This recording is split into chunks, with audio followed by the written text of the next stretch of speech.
Allez, bonjour à tous, on commence par la correction des exercices 19, 25 et 28. Donc pour l'exercice 19, on nous demandait de faire du calcul mental. La fonction f, elle est définie de la façon suivante, qui a x associe 4x moins 9, donc on multiplie d'abord x par 4, et puis après on enlève 9 à 4x, et on obtient 4x moins 9. Calculer mentalement l'image du nombre moins 3, 0, etc. Donc moins 3 c'est notre nombre de départ, donc c'est la valeur qu'on met ici à la place de x, donc du coup x ici va se remplacer par moins 3, et on va calculer 4 fois moins 3 moins 9 pour avoir l'image de moins 3. Donc si on met moins 3 ici, on fait 4 fois moins 3, on obtient moins 12, moins 12 moins 9, on obtient moins 21. Donc l'image de moins 3, c'est moins 21. Donc f de moins 3 égale moins 21, c'est ce qui est fait ici. On procède de la même façon pour 0. Donc l'image de 0, ben on met 0 ici, 4 fois 0, 0, 0 moins 9, moins 9. Donc l'image de 0, c'est moins 9. Pareil pour 0,5, 4 fois 0,5, ça fait 2, 2 moins 9, moins 7. Et enfin, moins 0,25 pour x, donc 4 fois moins 0,25, ça fait moins 1, et moins 1 moins 9 qui fait moins 10. Pour l'antécédent, on procède de la façon suivante. On a remarqué qu'on a multiplié par 4, puis enlevé 9 pour avoir l'image. Donc si on veut trouver l'antécédent, eh bien on va en fait annuler les deux actions qu'on a faites, mais dans l'autre sens. Donc pour annuler moins 9, on fait plus 9, et pour annuler fois 4, on va diviser par 4. Donc si on fait ces deux opérations-là consécutivement, plus 9 divisé par 4, on va en fait chercher l'antécédent. C'est-à-dire trouver le nombre ici, qui était au départ lorsqu'on a pris une valeur ici. Donc quand on nous demande l'image, pardon, l'antécédent de 3, eh bien on met 3 ici, donc 3 plus 9 ça fait 12, et 12 divisé par 4 ça fait 3. Donc on remarque d'ailleurs que l'image, enfin l'antécédent et le nombre de départ c'est le même, ou que l'image de 3 c'est 3. On peut faire aussi comme ça. L'antécédent de 0, donc si je mets 0 ici, 0 plus 9, 9, 9 divisé par 4, eh bien ça fait 2,5, pardon, 2,25, 2,25, on peut laisser aussi sous la forme de fraction si on n'a pas envie de s'embêter. Moins 1 plus 9, ça fait 8, 8 divisé par 4, ça fait 2, donc l'antécédent de moins 1, c'est 2. L'antécédent de 7, 7 plus 9, 16, 16 divisé par 4, ça fait 4, donc l'antécédent de 7, c'est 4. Et l'antécédent de moins 17 plus 9, ça fait moins 8, et moins 8 divisé par 4, ça fait moins 2. Donc voici les nombres qu'il fallait trouver comme réponse. Allez, on passe à l'exercice 25. Donc pour l'exercice 25, il fallait se souvenir de cette petite règle. Quand vous soustrayez, ou quand vous additionnez, d'ailleurs ça marche aussi, deux fractions de même dénominateur, eh bien vous gardez ce dénominateur et vous soustrayez les numérateurs. Ou vous pouvez aussi les additionner, s'il y avait un plus ici, il y aura un plus là. Donc c'est cette règle-là qu'on va utiliser, mais à l'envers, c'est-à-dire qu'on va partir de la droite de l'égalité pour revenir sur la gauche. Donc là, on remarque que cette forme-là est complètement identique à celle-là, donc on va casser cette fraction en quelque sorte pour remettre le 5 ici en dessous du 4 et en dessous du 3. Donc ça va donner 4 cinquièmes moins 3 cinquièmes de x, c'est ce qui est écrit ici. 4 cinquièmes moins 3 cinquièmes de x. On remarque qu'on obtient une fonction affine avec x qui est multiplié par moins 3 cinquièmes, donc synonyme de coefficient a, et puis on rajoute après 4 cinquièmes, parce que la multiplication qui est là est prioritaire, donc on est obligé de commencer par ce calcul, même s'il est à la fin. Donc on pourrait d'ailleurs l'écrire en premier, moins 3 cinquièmes de x plus 4 cinquièmes. Donc le a c'est moins 3 cinquièmes, et le b c'est 4 cinquièmes.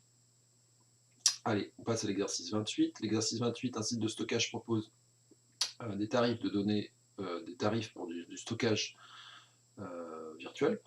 Donc on note f, la fonction qui modélise le montant en euros d'une commande de x gigaoctets. Donc x c'est le nombre de gigaoctets. Et on sait qu'on paye 0,05 par gigaoctet.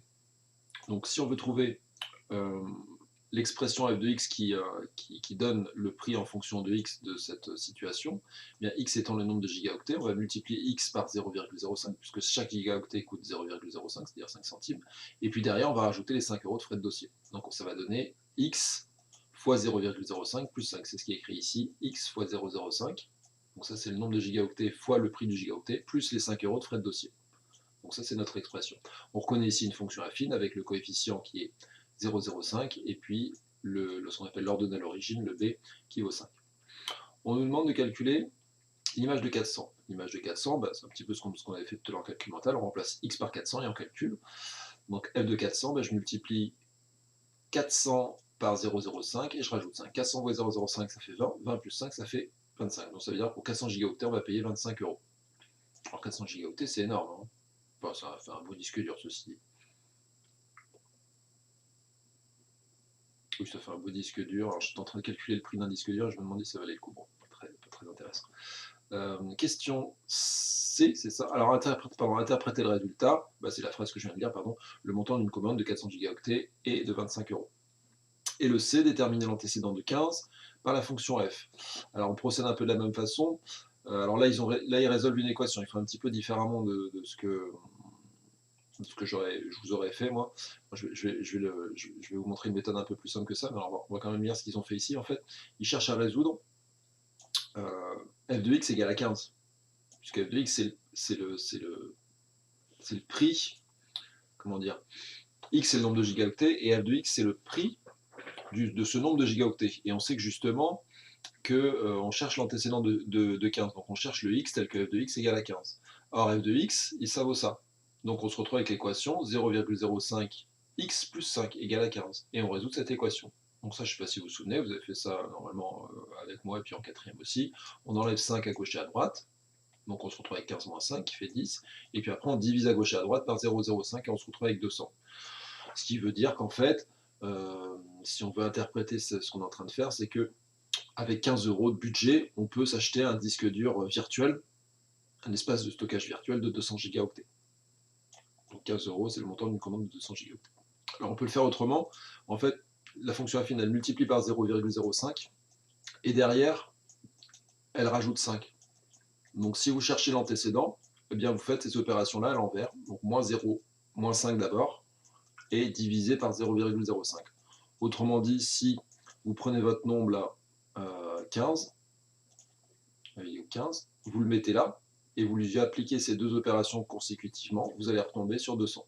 Vous pouvez tester 15 moins 10, 10 divisé par 0,05, d'ailleurs vous constatez qu'on fait exactement les mêmes calculs, moins 5 et divisé par 0,5, on obtient 200. Donc si vous mettez 15 ici, vous pouvez tester, ça doit donner normalement comme nombre de départ 200. Allez, on passe à l'exercice du jour, enfin l'exercice qu'on va faire avant de lire le cours. Donc le 29, alors l'exercice que je vous propose, on va le lire ensemble. Je vous donne, je pense, la correction. Je suis en train de voir si je vous donne une indication ou pas. Je vous donnerai la correction directement après. D'accord? Donc on lit l'énoncé, je vous dirai de mettre sur pause et après vous le ferez. Donc, voici le devis établi par un couvreur zingueur pour refaire la toiture en tuile d'une maison. Alors, objet. Donc ça c'est ce qu'ils font, un devis.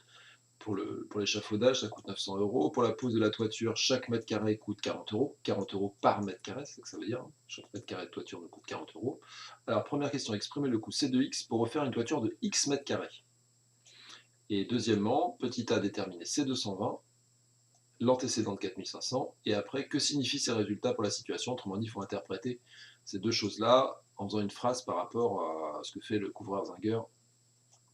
Alors, je vous laisse mettre sur pause, vous essayez de faire l'exo.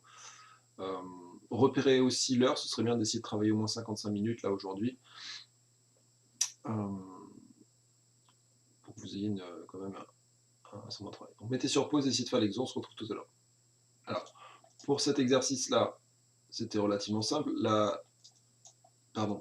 La fonction c de x, bien, on a un coût fixe, a priori c'est l'échafaudage, on ne peut pas y réchapper, on peut difficilement mettre des tuiles sans mettre un échafaudage, donc on est obligé de se rajouter ce 900, et chaque mètre carré nous coûte 40 €. Et on a x mètres carrés, donc on va multiplier 40 par x, et puis on va rajouter les 900. Donc ça donne 40x plus 900, ou 900 plus 40x, les deux sont tout à fait valables. Pour qu'il détermine les 720, bah, tout simplement on remplace x par 120, et on calcule.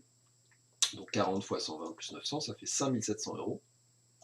Et l'antécédent 4500, alors soit on résout l'équation comme ils ont fait ici, 900 plus 40x est égal à 4500, ou soit on utilise la petite technique que je vous expliquais tout à l'heure, la fonction elle multiplie par 40, et après elle rajoute 900. Donc si vous faites ce chemin-là à l'envers, vous allez pouvoir trouver facilement l'antécédent de 4500. Donc vous faites moins 900, et puis après vous faites diviser par 40. Donc vous pouvez tester, ça va, vous allez voir que ça donne la même chose, et je trouve ça un petit peu plus simple de faire comme ça. Donc vous prenez votre nombre là, 4500, nous on cherche l'antécédent, donc 4500 il est dans la zone d'arrivée, il est ici, et nous on cherche le nombre de départ qui a donné 4500 ici à l'arrivée. Donc si on met 4500, on lui fait moins 900 et divisé par 40, et vous allez voir que ça donne la même réponse, ça donne 90. Alors interpréter ces deux phrases, bah, tout simplement 720 égale à 4000 égale à 7500. Alors je vous avais dit heureux, je vous avais un petit peu aidé. Si 720 égale à 7500, Ça veut dire qu'en fait 120 mètres carrés, une toiture de 120 mètres carrés va nous coûter 5 700 €. D'accord? L'antécédent de 4 500 €, bah, ça veut dire que si on a 4 500 € de budget, on pourra réaliser une toiture de 90 mètres carrés. Donc c'est ce qui est indiqué ici, là, ce que je vous ai dit. Allez, on passe à la lecture du cours. Donc ça c'est vraiment important, là, cette petite partie-là, d'avoir bien compris ce que je vais vous expliquer là. Ça va nous permettre en fait de tracer très rapidement des fonctions. Enfin, de tracer très rapidement des représentations graphiques de fonctions. Donc quand vous avez une fonction, alors ça marche que pour les fonctions affines, hein, ce que je vais vous expliquer. Donc c'est les fonctions du type f de x égale à, on avait dit, ax plus b, hein, c'est ça les fonctions affines, multiplie par a et elle rajoute b. D'accord? Alors, on va regarder un petit peu ce qui est expliqué ici. Dans un repère, la représentation graphique d'une fonction affine qui a x associé à x plus b, donc ce que j'ai écrit là, est constituée de tous les points de coordonnées x, point virgule, ax plus b. Autrement dit, si l'abscisse c'est x, l'ordonnée c'est ax plus b. C'est normal puisque c'est justement l'image de la valeur x qu'on a pris en valeur de départ par la fonction f. L'ordonnée, elle est forcément de la forme ax plus b, où x est l'abscisse. C'est une droite D. Alors, elle est ici, la droite D. Cette droite est parallèle à la droite D', qui représente la fonction linéaire qui a x associé à x, et passe par un point B de coordonnées B0. On va expliquer un petit peu ça. Ça, c'est la droite D' qui représente la fonction linéaire qui a x associé à x. Effectivement, la fonction linéaire, elle passe par l'origine, et l'image de 1, ça va être a, parce que si je remplace ici x par 1, ici j'aurai a fois 1, autrement dit a. Donc l'image de 1, c'est forcément a. Donc j'ai cette droite D'. La fonction affine, elle, une fois qu'on a multiplié par a, elle rajoute b, ce qui veut dire qu'en fait, tous nos points ici qu'on obtient lorsqu'on calcule l'image vont être à une valeur un petit peu, en quelque sorte, b plus haut en termes d'altitude. C'est-à-dire qu'il faut faire une translation en décalant toute la droite D' avec une longueur b, vers le haut, de façon verticale. Donc c'est ce qu'on a fait ici, ce point-là il monte de b, ce point-là il monte de b, et tout monte de b. Et du coup on obtient effectivement une droite D qui va être parallèle à la droite D', donc elle aura exactement la même direction ici. Et ça va nous permettre de comprendre comment tracer très rapidement la représentation graphique d'une fonction affine. En fait, le B qui est là, eh bien, ça va nous permettre de trouver un point par lequel passe notre droite, et le A, ça va nous permettre de trouver notre pente. En fait, quand je vais aller de A à droite, je vais monter de A pour rejoindre un point de ma droite. Mais comme cette direction-là est la même que celle-là, eh bien, j'aurai aussi ici une sorte d'escalier en dessous de ma droite qui fera une marge de 1 ici en déplacement horizontal et A en déplacement vertical. Alors c'est ce qu'on va voir à travers les exemples. Un petit peu de vocabulaire, le nombre A, ça s'appelle le coefficient directeur. Alors ça porte très bien son nom parce que c'est lui qui dirige la droite. C'est lui qui vous donne sa direction. Si A est grand, en fait la droite elle va être très pentue. Par exemple, si vous prenez A égale à 4, bah, l'image de 1 c'est 4, donc votre droite elle va être beaucoup plus à la verticale. B c'est l'ordonnée à l'origine, effectivement. C'est en gros la valeur enfin c'est l'ordonnée du point d'intersection avec la droite des ordonnées et votre droite. Alors, on va avoir quelques exemples, 3 exemples. Première fonction, la fonction qui a x associe 2x moins 3. Alors qu'on voit 2x moins 3, on voit que le a c'est 2 et le b c'est moins 3. C'est très important de pouvoir identifier a et b. Le x, il est multiplié par le coefficient a, et derrière ce qu'on enlève ou on rajoute, c'est notre valeur pour b. Alors on s'intéresse d'abord à b.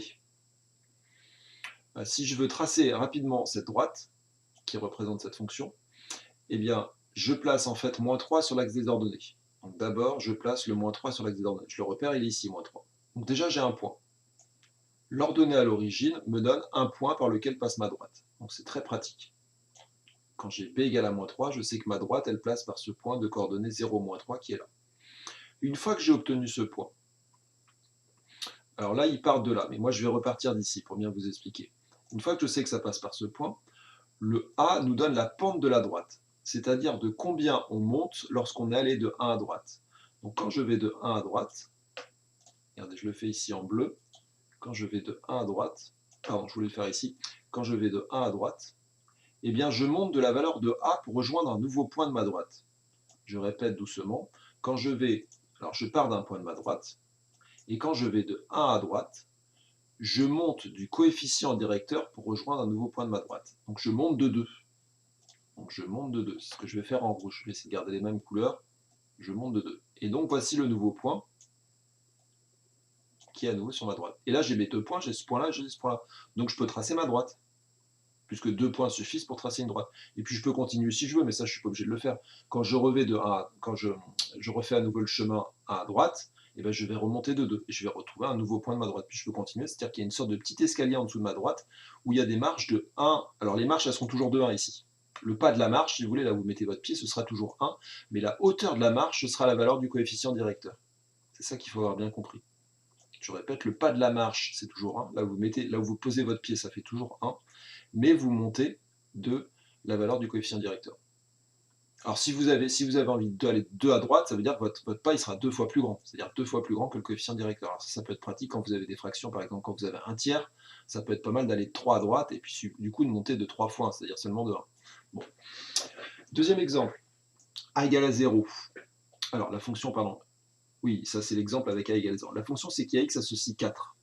Alors il n'y a plus de x. S'il n'y a plus de x dans la fonction affine, ça veut dire que x il a été multiplié par 0. Donc le a ici il vaut 0 et le b il vaut 4. Donc là, je commence par l'ordonnée à l'origine. Je sais que ma droite, elle passe par ce point de coordonnées 0, 4. Donc 0, 4, c'est ici. Et après, alors je vais regarder si ça marche l'histoire de l'escalier là. Quand je vais de 1 à droite, alors normalement je le fais en bleu. Le pas de la marche, je le fais en bleu, pour bien que vous compreniez. Quand je vais de 1 à droite, je monte du coefficient directeur pour rejoindre un nouveau point de ma droite. Alors le truc, c'est que le coefficient directeur ici vaut 0. Donc je monte de rien en fait. Mon escalier il est tout plat. C'est-à-dire que je monte de rien, donc je reste où je suis. Et donc du coup le nouveau point que je rejoins de ma droite, il est ici. Donc je suis parti de là, et je rejoins un nouveau point qui est là. Et puis je peux recommencer, quand je vais dans la droite, je monte de 0, donc je suis ici. Et donc j'ai une droite qui se forme, qui est ici, qui est la droite qui représente cette fonction qu'on appelle une fonction constante, puisqu'elle donne toujours 4 à l'arrivée, elle donne toujours la même chose, indépendamment du nombre x qu'on ait choisi. Dernier cas, quand a vaut 0, alors ça je vous l'avais déjà dit, quand le coefficient est positif, quand le coefficient directeur est positif, la droite elle monte. Quand il est négatif, on va voir que la droite elle descend. Alors la fonction, ici c'est qu'il y a x associe moins 3x plus 2. Donc déjà je trouve mes coefficients a et b. X, je vois qu'il est multiplié par moins 3. Donc le coefficient directeur c'est moins 3. B c'est plus 2, puisque derrière j'ai rajouté 2. Donc j'ai trouvé mes deux nombres a et b. Alors je m'intéresse d'abord à b. Donc je sais que si l'ordonnée à l'origine c'est 2, et bien que la droite elle passe par le point de coordonnées 0, 2. Donc ça me donne un point. Donc le point de 0, 2 il est là. Le point de coordonnées 0, 2 il est ici. Donc ça c'est le premier point que j'ai. Donc je sais que ma droite elle passe par ce point. Et après je refais l'histoire. Je vais zoomer un petit peu pour que vous voyez mieux. Je zoome un petit peu, je me déplace, je pense que c'est un peu plus pratique pour vous. Donc ça c'est mon point de départ. Okay. Maintenant je refais l'histoire du petit escalier. Donc je vais de 1 à droite. Alors je fais une marche de 1 à droite. Ça c'est toujours 1 à droite. Et maintenant je monte ou je descends du coefficient directeur. Alors que vaut le coefficient directeur ici? Il vaut moins 3. Donc moins 3 c'est négatif. Donc au lieu de monter, en fait quand c'est positif je monte, mais quand c'est négatif je descends. Donc quand je vais de 1 à droite, je vais descendre de 3 pour rejoindre un nouveau point de ma droite. Donc je descends de 3 pour rejoindre un nouveau point de ma droite, donc je me retrouve avec ce point-là. Donc je suis parti de ce point, et j'arrive à ce point, ça me donne 2 points qui sont sur ma droite, et j'ai plus qu'à tracer pour retrouver la droite qui est dessinée ici, bien entendu. Oula, je l'ai pas très bien fait, je ne me suis pas mis en mode droite, qui est ici, et puis je peux continuer si j'ai envie de faire un nouvel escalier, enfin une nouvelle marche, je vais de 1 à droite, et je descends de 3, j'obtiens un nouveau point. D'accord? Donc voilà comment est-ce qu'on trace une droite très rapidement. On repère, donc il faut, alors je sais que c'est pas dans l'ordre alphabétique, parce qu'il faut commencer par le B, et après faire le A. Alors c'est normal, puisqu'en fait là, le A il nous donne la pente, mais si on ne sait pas d'où on part, on ne va pas tracer la bonne droite. Donc il faut d'abord regarder d'où on part, ça on le regarde sur l'axe des ordonnées, ça c'est la valeur qu'on prend sur les ordonnées, c'est le point de départ, et après ça c'est la marche de l'escalier, donc c'est la hauteur de la marche quand il y a un pas de 1. D'accord? Alors j'espère que vous avez un petit peu compris tout ce que je vous ai expliqué, parce que vous allez devoir faire exactement la même chose sur cet exercice, c'est-à-dire essayer de me trouver, alors on va y aller énoncer, les droites ci-dessous représentent graphiquement des fonctions affines, donc des fonctions qui à x associent ax plus b. Dans chaque cas, lire le coefficient directeur. Alors le coefficient directeur c'est le a, donc ça c'est ce qu'on appelle le a, que j'avais mis 1, on voit pas, le a, je ne sais pas si ça peut se mettre, oui ça peut se mettre cette fois, le a que j'avais mis en rouge tout à l'heure, et puis il faut aussi trouver l'ordonnée à l'origine, qu'on appelle le b, d'accord, la valeur b. Donc notre fonction, elle s'écrit f de x, je vais en mettre en noir plutôt, f de x égale a fois x. Alors essayez de me trouver, au vu des dessins qui sont en dessous, à chaque fois, quelle est la valeur de A et quelle est la valeur de B. Alors, je vous laisse un peu de temps, je vous corrige le A, et puis après vous essayerez de le faire le B et le C tout seul. Si vous étiez bloqué là, si vous arrivez à tout faire d'un coup, super, et si vous êtes bloqué, je corrige juste le A, et puis après vous essayez de faire le B et le C. Allez, vous pouvez mettre sur pause et essayer de faire l'exercice. Alors, on se retrouve pour la correction du petit a. Donc pour le petit a, pour cette question-là, pour trouver les coefficients a et b, on avait dit qu'on s'intéressait d'abord à b. Bon, là, on peut faire en fait dans l'ordre qu'on veut, puisque la droite est déjà tracée. On va quand même faire d'abord pour b, c'est le plus simple. Pour trouver b, c'est très simple, on regarde l'intersection de la droite avec l'axe des ordonnées, et on regarde l'ordonnée de ce point. Donc quand je regarde l'intersection de cette droite avec l'axe des ordonnées, c'est ça, la droite elle est là, le point il est ici. Quelle est l'ordonnée de ce point? Ben, c'est 3. Ben, si c'est 3, ça veut dire que mon b il vaut 3. Donc là c'est tout bête, pour trouver b, j'ai regardé l'intersection de l'axe des ordonnées avec ma droite, et j'ai trouvé le point de coordonnées 0, 3, donc 0 en abscisse, 3 en ordonnée, donc l'ordonnée à l'origine, b c'est 3. Maintenant, pour trouver le coefficient directeur, on avait dit tout à l'heure, quand on part d'un point de notre droite, on se déplace de 1 à droite et on monte ou on descend pour rejoindre le point de notre droite. Donc là, clairement, on est descendu de 2. Alors si on descend, ça veut dire que le coefficient directeur est négatif. Je vous avais dit, enfin, je veux dire, j'ai peut-être pas insisté assez suffisamment dessus tout à l'heure. Quand la droite descend, le coefficient directeur est négatif. Donc là, on descend de 2, donc le coefficient directeur, A, il est égal à moins 2. Je vais le mettre en rouge, comme ça on garde les mêmes couleurs que tout à l'heure. A égale à moins 2. Donc voilà les coefficients qu'il fallait trouver, A égale à moins 2 et B égale à 3. Autrement dit, je peux remplacer ici, si je veux maintenant déterminer complètement la fonction, je remplace A par moins 2, ça fait en fait la fonction f de x qui est égale à moins 2x plus 3. Bon, je peux l'appeler f, je peux l'appeler g, ou ce que je veux. Allez, essayez de faire le B tout seul si vous n'y êtes pas arrivé. Et puis on se retrouve tout à l'heure pour la correction, donc cette fois je corrigerai le B et le C consécutivement. Alors on se retrouve pour la fin de l'exercice. Ici, l'ordonnée à l'origine, bah, clairement c'est l'ordonnée de ce point, donc B vaut 1. Donc là on a B, je vais tout mettre en bleu, ce sera plus pratique pour moi, B qui vaut 1. Et le coefficient directeur, quand je vais de 1 à droite, bah, je monte de 1. Donc ça veut dire que mon coefficient directeur c'est A qui vaut 1.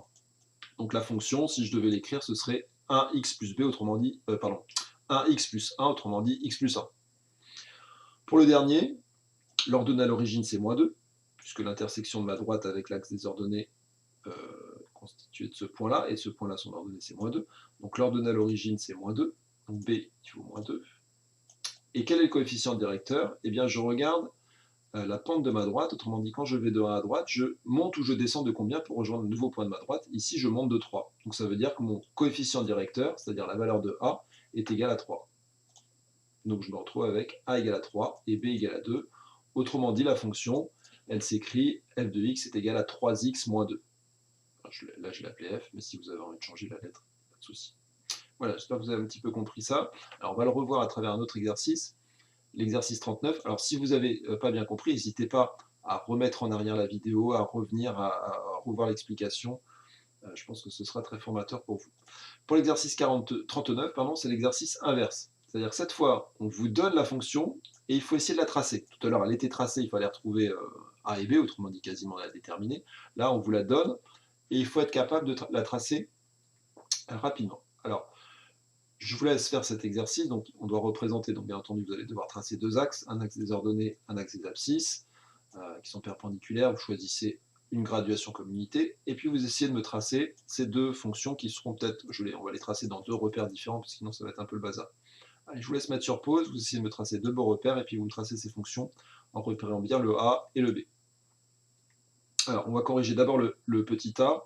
Donc, pour le petit a, voici ce qu'on obtient pour le premier graphique. Donc, on a tracé nos deux axes.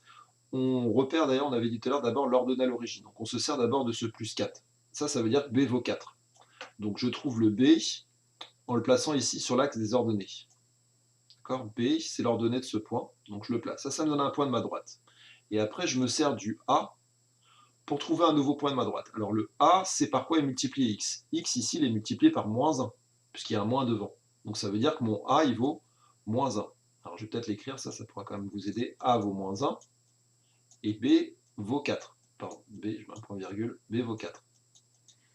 Donc si A vaut moins 1, bah, ça veut dire que quand je me déplace de 1 à droite, je vais descendre, oula, pas très beau, quand je vais de 1 à droite, je vais descendre de 1, puisque mon coefficient directeur c'est 1, et j'obtiens un nouveau point de ma droite. Et je peux continuer, quand je vais de 1 à droite, j'obtiens un nouveau point de ma droite. Et donc je peux tracer maintenant ma droite, elle est ici. D'accord, elle passe par les diagonales des carreaux en fait. Côté 1. Allez essayer de faire le B. Alors pour le B, je peux vous aider un petit peu si vous avez du mal. Il faut trouver A et B, hein. C'est vraiment important. Donc le B, clairement, c'est cette valeur. Donc ça, c'est le B. Je le mets en deuxième. Alors, tout à l'heure, je l'avais mis en vert. Là, maintenant, je mets un peu des couleurs un peu au hasard. B égale à moins 3. Et le A, lui, bah, il vaut 2. Donc essayez de me tracer la droite qui représente la fonction G, sachant que B vaut moins 3 et A vaut 2. Donc souvenez-vous, ça c'est l'ordonnée à l'origine, et ça c'est la pente de la droite. Donc quand je vais de 1 à droite, je dois monter ou descendre de ce nombre. Allez, je vous laisse faire.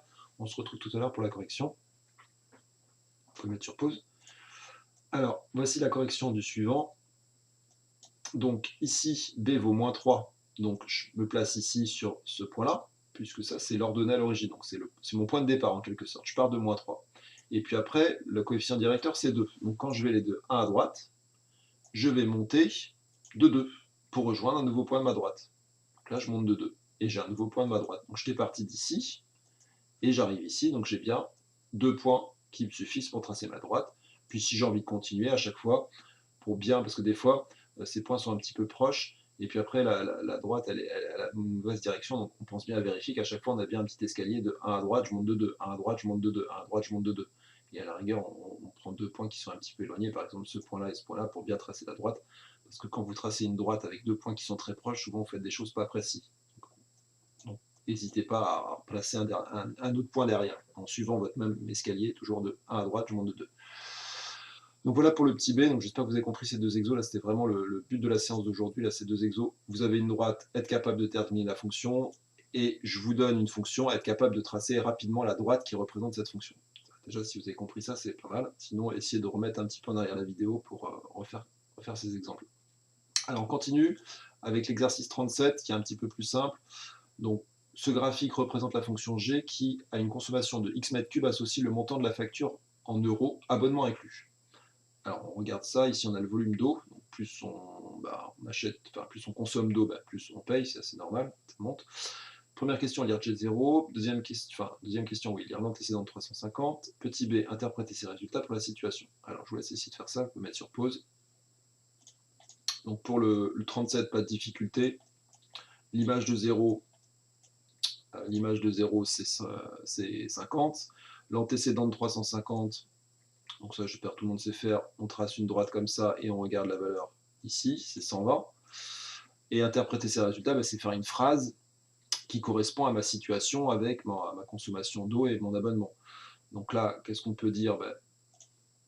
G de 0 égale à 50, ça veut dire que si je n'ai pas consommé d'eau, je paye quand même 50 € d'abonnement. C'est ça le problème avec ces abonnements, c'est que ici, même quand on consomme rien, on doit payer quand même 50 €, ce qui est un petit peu vache. Avec 350 €, l'antécédent de 350 € et 120, si on veut faire une phrase avec ça, il faut prendre la situation dans l'autre sens. L'image de 120, c'est 350, autrement dit, quand je consomme 120 mètres cubes d'eau, je vais payer 350 €. Je vais payer 350 €, quoi. C'est ce qui est indiqué ici. Allez, dernier exo de la journée, et puis après on se retrouvera un peu plus tard. Donc Louise a un garage rectangulaire de 10 mètres sur 4, elle va installer une cloison pour avoir des débarras au fond de son garage, comme indiqué ci-dessous. Donc on a un garage de 10 mètres, ici X mètres, 4 mètres de largeur. On note S2X l'air en mètres carrés de la surface dans le garage dont elle disposera après l'installation de la cloison. Donc là il y a une petite cloison, et effectivement plus on voit que plus X est grand, et moins il va lui rester de place dans son garage. Alors déterminer S de 2,5. Donc si jamais il y a 2,5 ici, combien est-ce qu'il lui reste? L'antécédent de 32, et que signifient ces résultats pour la situation? Alors je vous laisse mettre sur pause et je vous mets la correction juste après. Alors, petit 1, je ne sais même pas si j'avais lu la question. Déterminer l'expression S de X. Donc la S de X, c'est l'air qui est indiqué ici. C'est ce qui nous reste quand on a enlevé ça. Donc l'air de ça, l'air du garage, c'est 4 fois 10. Enfin du garage, l'air de toute la pièce c'est 4 fois 10, et on enlève à 4 fois 10, 4 fois x, et nous on aura ce qui reste. Donc l'air de ce qui reste c'est 4 fois 10 moins 4 fois x. 4 fois 10 moins 4 fois x, c'est-à-dire 40 moins 4x. 4 fois 10 ça fait 40, 4 fois x ça fait 4x, donc 40 moins 4x. Et là on reconnaît une fonction affine, avec le coefficient a qui vaut moins 4, puisque x est multiplié par moins 4, et derrière je rajoute 40. Alors je sais qu'il est devant, mais comme je commence par la multiplication, en fait je ferai cette opération-là derrière, plus 40 forcément. Calculer S de 2,5, quand x vaut 2,5, bah, je remplace ici x par 2,5, ça fait 40 moins 4 fois 2,5, qui fait 40 moins 10, qui fait 30. L'antécédent de 32, donc là, pareil, soit vous résolvez l'équation, ou soit vous faites avec le petit schéma, c'est-à-dire le schéma c'est fois moins 4, et après je rajoute 40. Donc si je veux trouver un antécédent, eh bien je fais ce procédé, mais à l'envers, donc moins 40, et divisé par moins 4. Donc divisé par moins 4, moins 40. Donc je commence par moins 40, hein, bien sûr. Donc quand je cherche un antécédent, j'enlève 40, et puis après je divise par moins 4. Donc si on le fait avec 32, bah 32 moins 40, ça fait moins 8, et moins 8 divisé par moins 4, je tombe sur 2. Que signifient ces résultats pour la situation? Tout simplement que si j'installe une cloison de 2,5 mètres, j'aurai plus de 30 mètres carrés de garage. Et pour la deuxième situation, si je veux avoir 32 mètres carrés de garage, ça veut dire qu'il faut que je mette 2 mètres de cloison. Voilà, allez, merci d'avoir écouté. On se retrouve donc jeudi en classe réelle avec tout le monde, enfin avec tous ceux qui seront là, et puis j'essaierai peut-être de faire une petite vidéo un peu du même genre pour ceux qui sont à la maison, ou sinon je ferai une séance filmée en cours, ce sera peut-être plus pratique. Allez, je vous souhaite une bonne journée, vous regardez Pronote pour le travail à faire pour jeudi. Bonne journée à tous.